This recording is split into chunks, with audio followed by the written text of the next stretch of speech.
engaging celebrity interviews, exciting updates from Christian filmmakers, movie reviews so you can choose your movies wisely, and so much more here on Faith on Film with Isaac Hernandez and Holly McClure.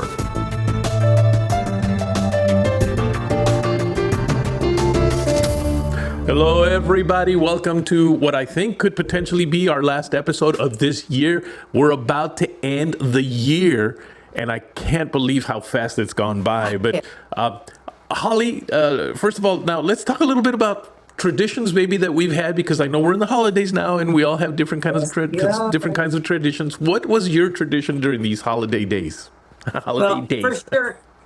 For sure, Christmas was a big time for my family. Now, growing up with 4 girls, the big thrill was to open up presents in the morning, have our Christmas lunch or afternoon, and then we would go see a Christmas movie. And that became more so in our teen years when we were teens. It was kind of fun to go because, you know, you're not little kids playing with presents all day. It was more something we did, but we loved it as a family tradition. So when my kids were older, I did the same thing with them. We would go pick a movie and all of us would go on Christmas. So it kind of became a tradition.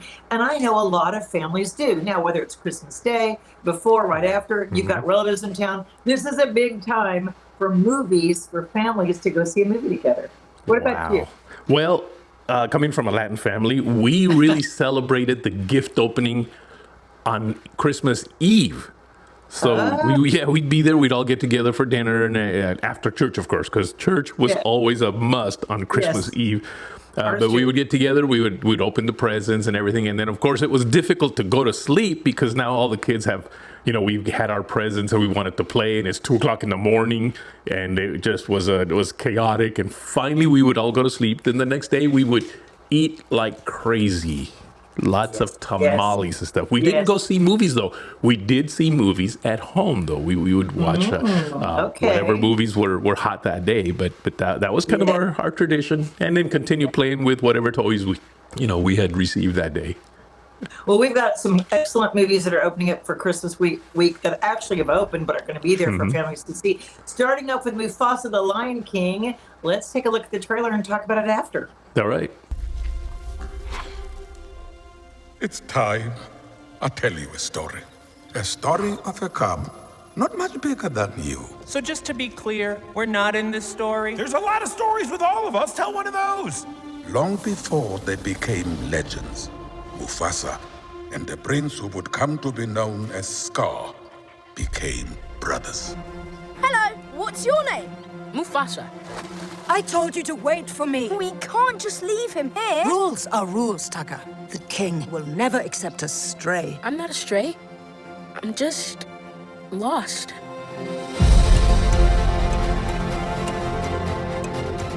We do not associate with outsiders. Tucker is the future king. We must protect the bloodline. But, Dad, I saved his life.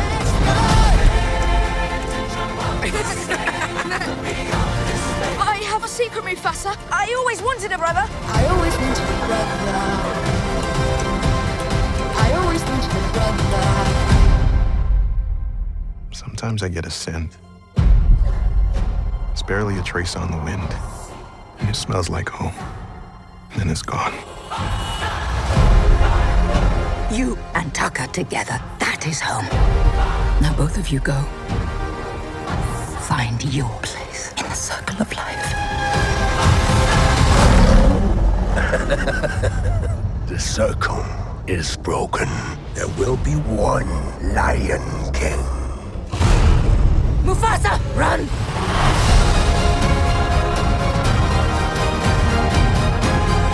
We must fight together. If we fight, we die. Just to be clear, I never signed up for this. I'm here to protect you, my brother. Mufasa! This was a bad idea! We're alive! I did it! I saved us! You were saying?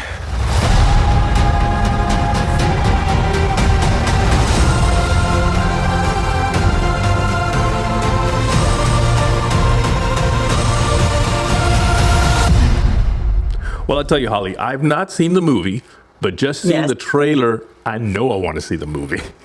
I tell you, I was thinking, okay, it's an animated movie, but you go in there and you start believing you're watching real lions, and I know they're talking, but they're like, it looks like real lions. It's a new filmmaking art called photorealistically animated. So you're seeing a photorealistically animated movie. It's a musical drama, but so it has some songs in it, but it's not really song heavy. I think they, paid attention to the fact that kids aren't going to do a bunch of songs like a normal musical. So it's got a few songs sprinkled here and there, which works with the show. Seth Rogen reoccurs in it.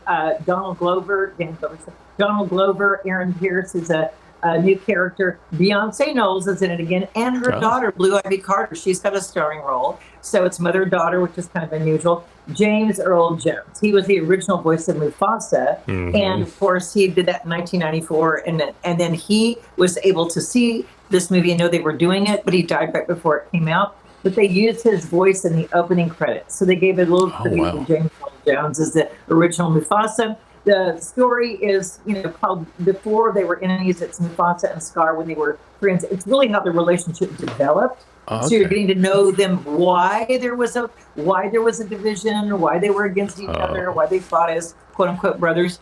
And then it has the enemies that are known as the outsiders, the white lions who come to attack them and hunt them, and music. Now, Hans Zimmer, who I love, did the music for this, as well as Nicholas Britell. He did some of the scoring. But Manuel Miranda, they called him in to do the songs and the words of the songs, because of course he's so good at that. And I love it. There's a couple of songs, Brother, Brother, there's a couple of other ones kids will be humming and singing. In fact, I think we've got a clip. Let's let them talk about it. All right. Mufasa is uprooted from his home and essentially adopted by Taka. There's a moment where Taka basically says to him, I always wanted a brother. And when I read that line of dialogue in the screenplay, I said, that's my song title. And for inspiration, I didn't have to look any farther than my own home.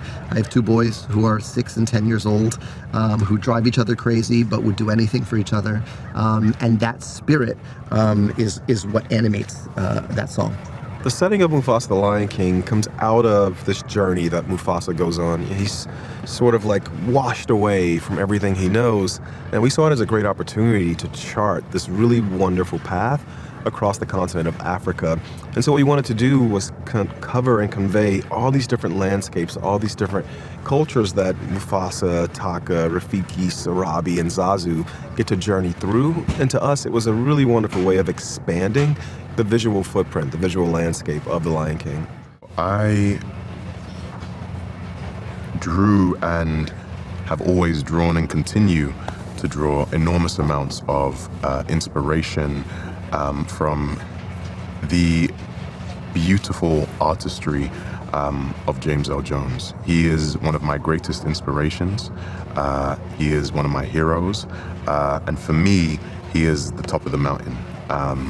Way before I even became professional in this space, I studied him. I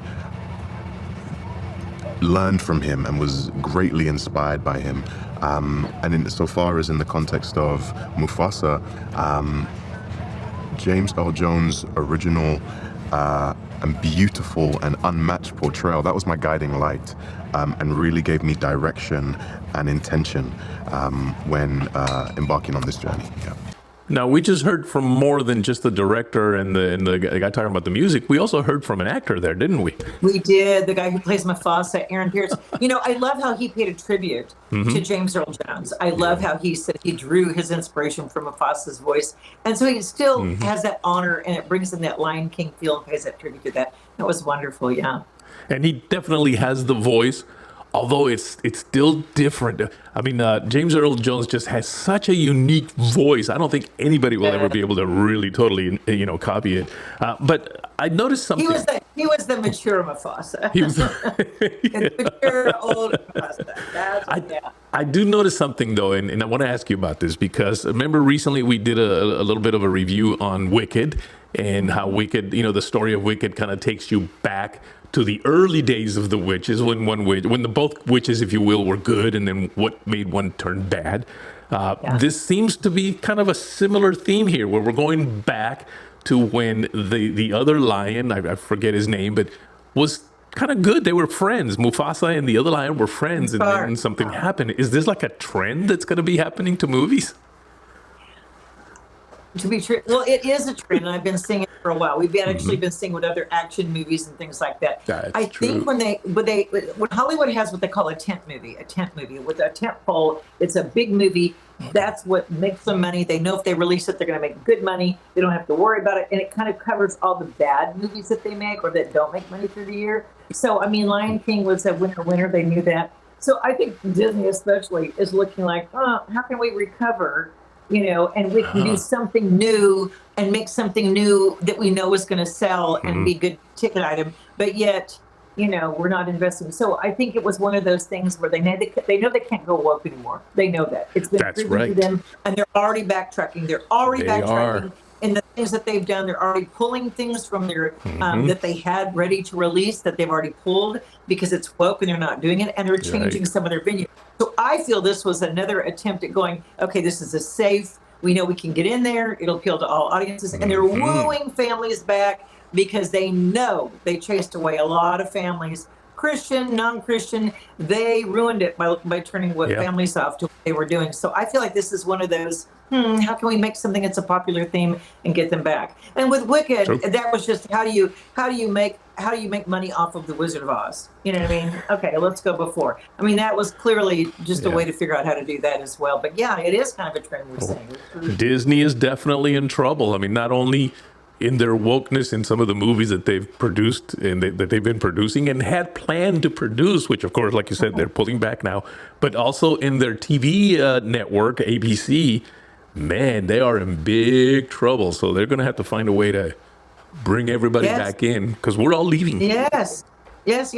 Snow White, the new Snow White movie they're coming out. That's right. It's being hammered because originally they were going to put all these weird characters instead of the dwarves. Yeah. Well, that got bashed. So then now they're putting animated dwarves in it. It's already getting hammered. It's not out yet, but they're in trouble because they know. Also, she spoke out against conservatives after the election. Yeah. So Disney's they're trying to pick up the pieces. They really are. Yeah. Now, so is Mufasa a movie that you think we should start a new tradition in my family and go see a movie on Christmas Day? You know what? I watched it and said, okay, is there anything in this that's going to turn me off or it's going to feel woke or it's going to feel... And although there's dialogue about accepting outsiders and that family doesn't have to be, family can come from kids that are separated because, that's what Mufasa is. He was separated from his mom and dad. But it has a happy ending. But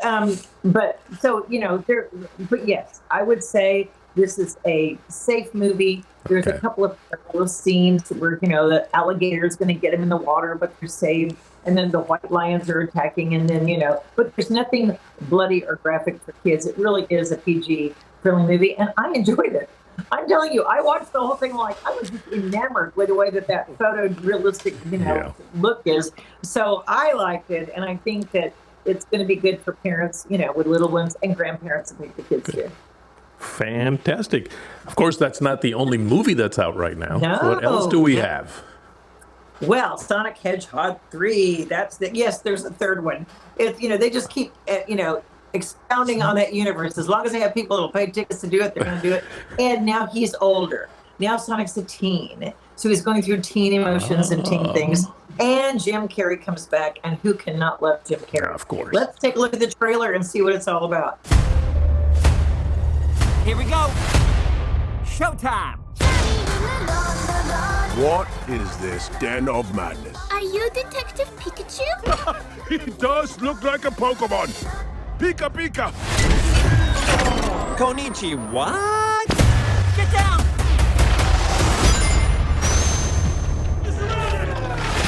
It's time, Shadow. Finally, we will have our revenge. But what good is a dastardly plot if you can't conspire with family?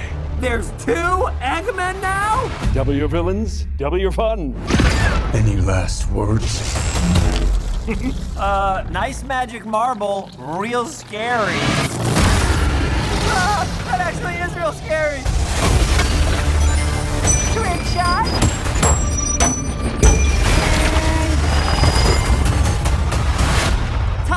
Maddie, we need your help on a super... Knuckles, do you mind? Oh, excuse me. Tom, Maddie, we need your help on a super dangerous top secret mission. We're in. Are you ready? We were born ready. All right, boys, try and keep up. Come on, Granddaddy-O. We've got Dirt to do. with Shadow's power. We can rule humanity. When we're done, there won't be anything left to rule. That is dark. Somebody better call Google Maps. Life's all about the choices we make. Remember to listen to your heart. You're gonna make the right choice when it matters the most. One hedgehog to another. Who does your highlights? The more you talk, the harder I want to hit you. This ends now. Our destiny awaits. You were right about one thing. This ends now.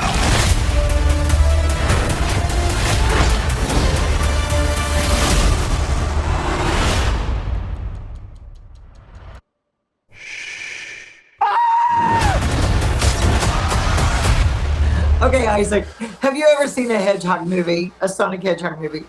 No. No. I know you haven't. Well, I have, because I had to go, and also I've taken kids and grandkids. But, you know, this is the third one. This is the third round. And you think, how could they find anything else about the characters? But they have Jim Carrey returns, Ben Schwartz, James Marsden cracks me up. James Marsden is in it again. It's been good for him. Idris Elba and Keanu Reeves is also in this. And it's got a new character, Shadow Hedgehog. Shadow Hedgehog is a new, menacing character. And so it's just fun. There's a storyline that goes with it. But the funny thing for me, and the interesting thing is, I love Keanu Reeves. I do. And I love Idris Elba. I mean, these are guys that have been in action movies that I've watched them fight bad guys and, do also. And I love them. They're very professional and consummate. So to watch them sit and try to be serious to talk about their cartoon character was funny to me. Let's take a look at the clip. I love how they try to discuss it. All right. I couldn't fight Keanu Reeves. You've got professional fight training. So do you. I do not. I just have movie training. You have like real skill. No, man. You're doing those moves. No. No. I'm not one to really impose my opinion on everyone.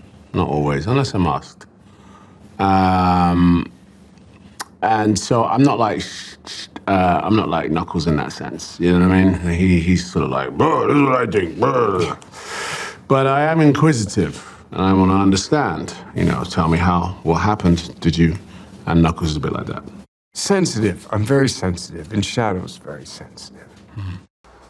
Okay. Did you watch? It's kind of funny talking about what how they like their character. And Ken goes, well, I'm sensitive. Anyway, it cracks me up. Now, of course, we have some serious discussion about this movie from the director, Jeff Fowler, and Jeff talks about his role. And the writer, let's take a look at those, because they talk about how they developed the movie. And then there's, of course, the guy who plays Sonic, and he's got something to say, too. All right. I think he has this ability he really put in work and tried to find the character, which is amazing. And he found it so beautifully. I think that his darkness for that role, you look at his John Wick characters, and I think Fowler had looked at a John Wick film and was like, oh my God, this guy would crush a Shadow. So I think there's a lot of that, and I think that's a big way that we kind of connected the two. But he's an incredible actor, he can do anything. I think he rebels against his parents a little bit more. He kind of goes off and does his own thing a little bit more. I think you're seeing the decisions he makes, him getting embarrassed sometimes, but also him getting a little bit more into things when he's fighting. He's even stronger. He's even the decisions he's making and things are more adult decisions as opposed to quick thought quick movement without thought. What's so exciting about this third film, I mean, the second film, we certainly opened things up in a big way, but now we're really going global. I mean, Gun headquarters, where some of the story takes place, is right here in London, and we get to take advantage of this, iconic sort of setting and all the amazing landmarks. Sonic and Shadow's first meeting takes place in Tokyo, in Shibuya Crossing, which is just incredible, neon-filled, dynamic environment, and we just knew we wanted that first action sequence between Sonic and Shadow to just be splashy color and just really vibrant imagery and everything that you see in the games, and to create those kind of really dazzling visuals in the film. And then also we get to go to space in this whole third act, the Eclipse Cannon, which is a direct lift and an Easter egg from Sonic Adventure 2, but getting to go to space and get these stunning views of the Earth below. I mean, it's just, it's extraordinary. I'm so excited for everyone to see the visuals of this film, and they are so meant for the big screen. I mean, that's, I think, always in the back of our mind. Not only telling a great story, telling a visual story, but just going for the biggest possible scope and just really give families and audiences and fans a reason to go to the theaters and just see this on the biggest screen imaginable. That was more serious. That was more serious about his character. Yeah, I know. Anyway, folks, it's one of those, if your kids were teens, because it's been around for a while, are into Sonic Hedgehog, you may want to go see it. It's just another fun movie. And of course, Jim Carrey plays 2 different bad guy roles, and it's just fun to watch him. Literally, just watch him. You know, because you know everything he did was impromptu, and he's just, you know, creating it right there on the set. And so anyway, it's fun movie to watch that. But there are other movies out there, folks. Okay, there's several movies. There was very Isaac. And I know you know all of them. Well, I'm impressed with this Christmas season because traditionally at the end of the year, films are putting in their R-rated, heavier films for Oscar contention and Oscar consideration. So this is the time of year when you're getting a lot of R-rated films that are opening at Christmas, and sometimes for the kids, the pickings are slim. Well, this year, guess what, folks? We've got like 5 PG, a PG-13. So I'm going to list them if you have, you know, pen and paper, if you want to take notes or just remember or look it up if you hear, because this is definitely something to consider to going to with the kids, to take the grandkids to, a family film. The selection is there this year, so it'll be fun. Oh, wonderful. Okay, we just talked about Mufasa, rated PG. We talked about Sonic the Hedgehog 3, rated PG. We talked about Moana 2 last week, that's right, 2 weeks ago, and that's PG. Wicked is PG. There's a movie, Homestead, that we talked about, PG-13. Now, that's not necessarily a little kids movie, but it is for your teens or your older adults. That's Homestead. Okay, that's PG-13. Well, Gladiator 2 is out there. There's another movie that's called A Complete Unknown, which is, you know, Timothy, and he plays Bob Dylan, so that's a Bob Dylan. And he's getting accolades and probably will be considered for the Oscars for this role because he literally sang and learned to play the guitar and did Bob Dylan. And Bob Dylan even likes it, so that's a big one. That's R. And then The Fire Inside is a fighter. I've got a girl fighter. It's PG-13. So actually, there's another one. And Best Christmas Pageant Ever. Still in theaters, still doing well. And we've talked about that many times. Now, I'll ask Isaac, have you seen Gladiator 2? You know what's I'm almost a little embarrassed here, but is that you named all these PG and PG-13 movies, and the one that I went to go see is the R-rated movie. But we know why. I'm sorry. It's all the action and all the fighting and all the gladiatorism. Gladiator was to me was fantastic, but that's again because a couple of reasons. One of them is I love cultures that are completely different than ours.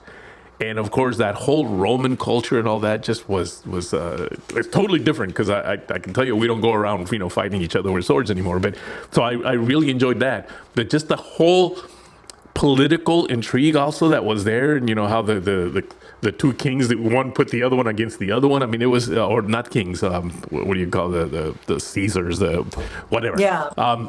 It was just to me that stuff is very interesting. Now my wife did not like it. Right. Gladys does not like this kind of movies. She doesn't like that kind of movies. She was like this most of the time. Every once in a while she would do this. Because of the fight scenes, folks. Because of the fight scenes. They're pretty strong. And the other thing... Now, remember my comment that I made when I saw it? I said for 2 things. One is I wanted to love it, and I didn't. I liked it. And also, I had a hard time with Denzel Washington's character because we love Denzel Washington. You cannot take an actor who everyone loves, and he's a good guy in most of his roles, and make him a bad guy or a villain. It just didn't work for me. Although he's getting accolades and Oscar nominations and Golden Globe, that's just because he's Denzel Washington. It did not work for me, and I think it was miscast. What did you think? Absolutely. In fact, when we left, one of the comments that my wife had was, I didn't like Denzel Washington. I don't think he was believable. Now, she loves Denzel. That's her absolute favorite actor. But she said, he didn't do good here. And I'm thinking, it's not that he didn't do good. is that you just can't see him as a mean guy. So to you, it's like, he didn't do it. He didn't do well. So yes, she did not like it. I thought he did fine. You know, I mean, he actually was kind of scary, but she did not like it. So yeah, you're right. You're right. Yeah, I think it kind of ruined it for some people. You can't. It's taking an iconic actor, like I said, and trying to put him into a role that really needs almost an unknown or almost an actor who's known to play bad guys, and you love to hate him. It's a love-to-hate thing. Then you feel justified walking out going, oh, I'm glad he got it. But, you know, not to spoil anything, but, you know, but you're kind of walking going, there's some feelings there. So, and again, that's been out for a few weeks now, but there's probably families and people who are going to, you know, parents, teens who haven't seen it yet and, you know, kind of want to go see it. So there's quite a selection of, there's even other ones, but I can't, you know, recommend the others because I've not seen them and B, it's just not for our audience. Right. These are ones that are, in the Gladiator, a lot of people would say, well, that's not for your audience either. It's R-rated. And, I know. You know, people would say a complete unknown, and I have not seen that movie. So I am not recommending it. I'm saying it's out there, and that's going to be a big one. But I want to clarify, we have not seen a complete unknown about the Bob Dylan story, and I'm pretty sure there's language and there's other things in there. So I'm not recommending it. We will do that after the first video, tell you what we thought about after you've seen it. So now, interestingly enough, on Gladiator, you know, it's rated R, but it's all because of the violence, because there was no nudity. I don't think I remember any language whatsoever. I mean, it's just because, you know, blades are piercing people's bodies. That was and rhinoceroses and animals. And rhinoceros. Oh, that was a great scene when the rhinoceros came out. Oh my gosh, that was awesome. But you know, I just want to say that, looking at this last year, we've had so many movies, and we're going to be doing a show next week or next time talking about the year-end wrap-up of all the movies, and we're going to be mentioning some of the better ones that you now can watch and see and look on your streaming. But for faith-based films, because it's been a big year for faith-based films. It has been. It has and been. I'm so proud of the Christian filmmakers that have gone out there, the big ones that we've all heard of and some of the ones none of you have heard of, and they've gone out and made a film and it's done well in theaters, and we are just so proud of being able to feature and honor Christian filmmakers, producers, directors, writers, actors. TV show. We had a lady who's done a TV show. It's been picked up as a series, and she's won all sorts of awards for that. So we're glad that we have a format that we can show you what the good stuff is out there and what you should be watching and supporting, right, Isaac? Absolutely, yes, yep. Well, that's it for today's show, Holly. I'm getting ready to go out and do our final Christmas shopping now. So fun. And all I can say is Merry Christmas and Happy Holidays. Oh, of course. All right, Holly. See you next time. Bye-bye now. Everyone. Thank you for supporting Faith on Film. We appreciate you. Write to us at faithonfilmtv@gmail.com. That's faithonfilmtv@gmail.com. Follow us on Facebook, Instagram, and Twitter at Faith on Film TV. Also, go to our YouTube channel, Faith on Film TV, and hit the subscribe button and the bell for notifications on our latest Faith on Film shows.